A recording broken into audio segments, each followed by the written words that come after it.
What's going on, everyone? Talen here, and welcome to another Marvel Future Fight video. Alright, so we're still in the APK here, so with that comes the standard disclaimer. This video is brought to you by Netmarble and the Content Creator Club. Everything you see here is still subject to change from now until the live version. So in today's video, we're going to be looking at Daken here.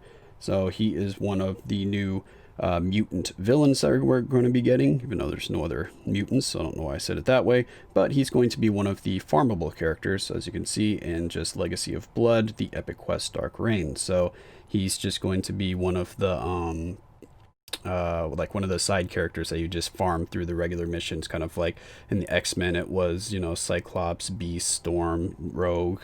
We had Domino and Phantom X, kind of like that. So he's going to be one of those kind of characters. So yeah, let's go ahead and take a look at him here. For his skills, his passive, or his tier 2 passive, is going to ignore dodge by 50%, which is always nice to have. He's going to have super armor, all defense by 30%, and decrease all damage received by 10%. It's going to enhance the effect of inherited power, and I believe that was his 4-star passive, right? Yeah. So the 4-star passive is just going to be a continuous healing, which is to be expected since he is Wolverine's son, so he's going to have the healing factor.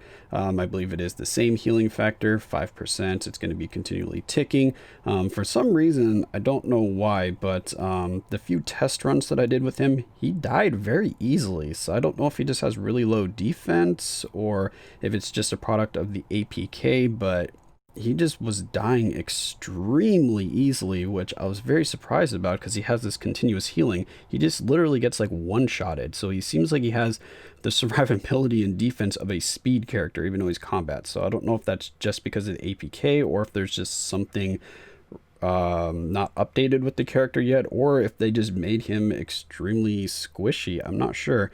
Either way, let's continue with the skills here. So we have some bleed on the first skill, we have bleed on the second skill, and then the third skill here actually has ignore targeting, so you can use this in PvP to pull them out of an iframe, and it has paralysis that ignores immunity, lasts for a second and a half, so you can pull them out of their iframe and paralyze them for a little bit.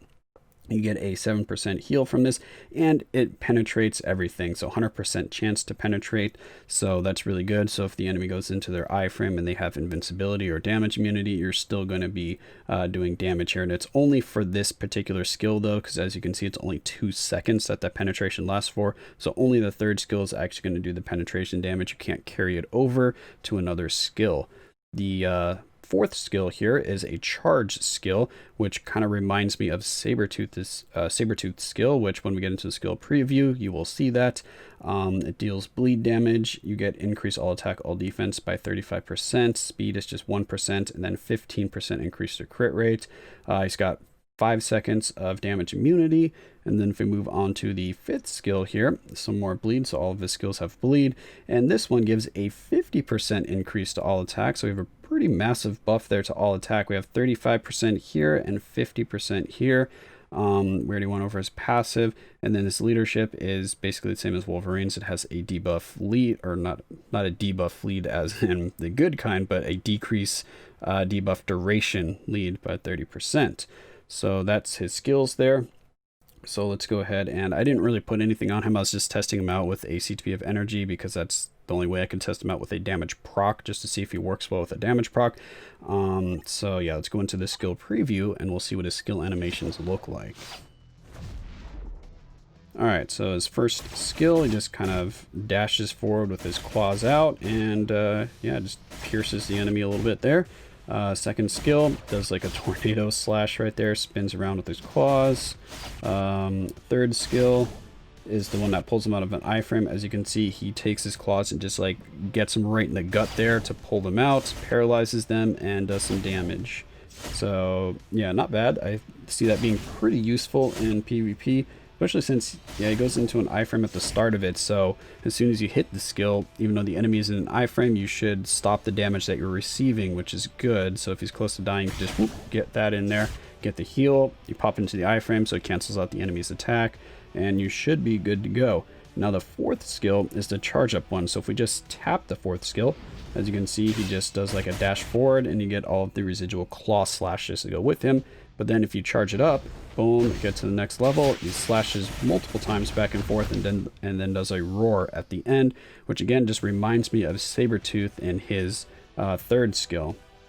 And then finally the fifth skill, he goes into an iframe, he stays in the iframe, and he just spins around, slashing at the enemy. But there is one big flaw with the fifth skill, and a really big flaw. It has 0 tracking. So when you do this, look, the starting position is where that guy was. Now look where I am. I'm all the way around the map. And that doesn't track the enemy when he does that slash. He literally just goes around in a circle. And when I was using that against Proxima, I would hit her with the first slashes and she would stand there because I'm in an iframe, and then I would just slowly spin away from her, go to like the middle of the map, and Proxima is nowhere near me, so she's not getting hit anymore. So I think they need to fix that fifth skill and just have this actually track the enemy instead of just doing a circle around the point where you start the skill. Because you start the skill, like if I start the skill right here on the center of these squares, I just spin around that center point without actually going back to that center point. So that's why you just don't hit the enemy if they stay there, which is really weird, and I don't know, it's just kind of annoying. But anyway, another thing that makes him similar to Sabretooth is I think his skill rotation is just his 4 and his 5. So you do 5 for the proc, I would think you'd want to do the proc here. You might just proc on the 4th skill because of how horrible the targeting is and actually being able to hit the enemy. But anyway, you do the 5, and then as soon as you come out of the 5th skill, you start holding on the 4th skill, you get your damage immunity, you have super armor, you're good to go. And when he's finished roaring, you have about half a second, I would say, of downtime, and then your 5th skill is ready to be used again. So you just do basically 5-4, and your damage immunity does carry over for that little bit of half-second downtime between skills, so you're protected pretty much the entire time, which is good since he seems to die in like 1 hit, which again, I'm not sure if that's a bug or not. If we look over here, what are his energy defense and his physical defense? I don't really have a good comparison for that, and the cards, I've kind of messed up the cards on this account as well, so yeah, I'm not really sure. Let's just compare that to, whoops.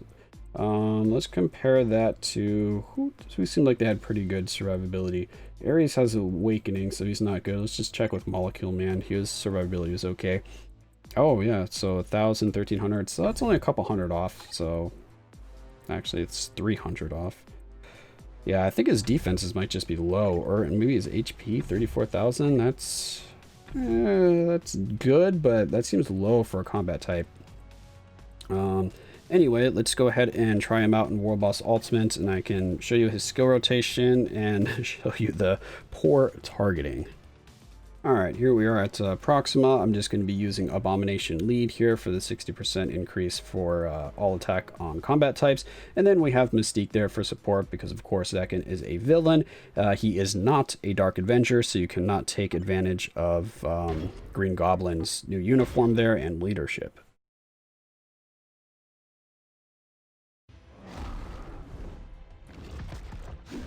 Alright, so let's see if we get any better RNG here and let the attacks actually hit. So here we go. Hop into the 5th skill, and look at that.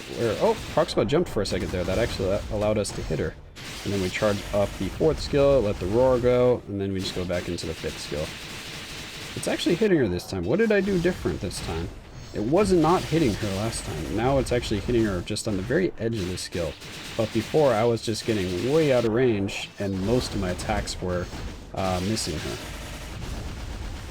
But his skills, as you can see, are on an 8-second cooldown, or I think it's just 7.5. No, it is 8 seconds because they're 16-second cooldowns.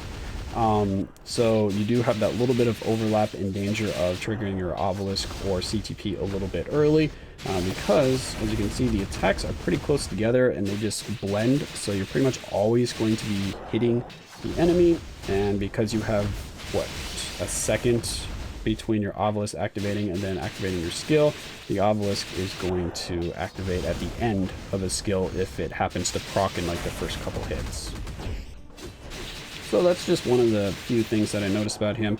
We're getting a lot a lot better this time. I don't know what I was doing those first couple times when I was testing them out, because I tested them out with like 2 or 3 runs, and I was just missing procs buff for most of my attacks. Oh, we actually got snared there.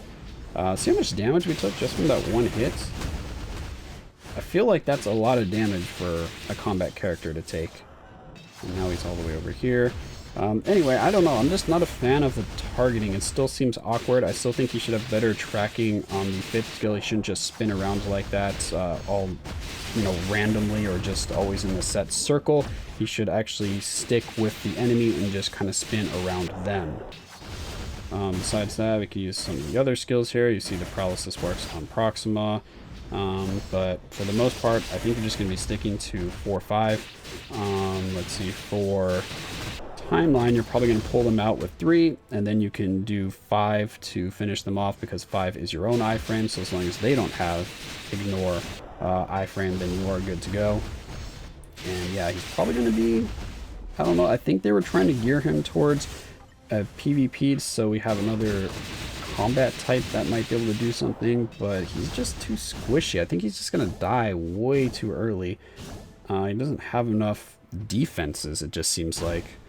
But anyway, that's going to be my initial thoughts here on Daken. Let me know what you think about him.